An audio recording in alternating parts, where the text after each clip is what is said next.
Alright, so meron tayong biniyak dito na makina, no? Alam nyo na kung anong makina to. Mio M3. Yan.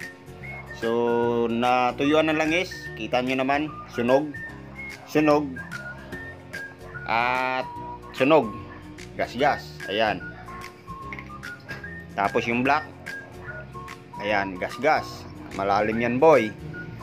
Yan, so sa mga scooter owner, no, lalo na sa mga M3, yung mga Yamaha M3, Yamaha Mio, lagi po natin i-check yung langis kung may ano pa ba, no, kung may laman pa ba. Lalo na dyan sa mga hindi mahilig mag-change oil, lagi po natin i-check yung ating langis, no. Ayan ang nangyayari. Biyak makina, gastos ka, boy. Buti na lang yung connecting rod niya, hindi tinamaan. Walang kalog. Pero sobrang sunog, dumi. Ayan, so palit ng black, palit piston, butas ang bulsa. Alright.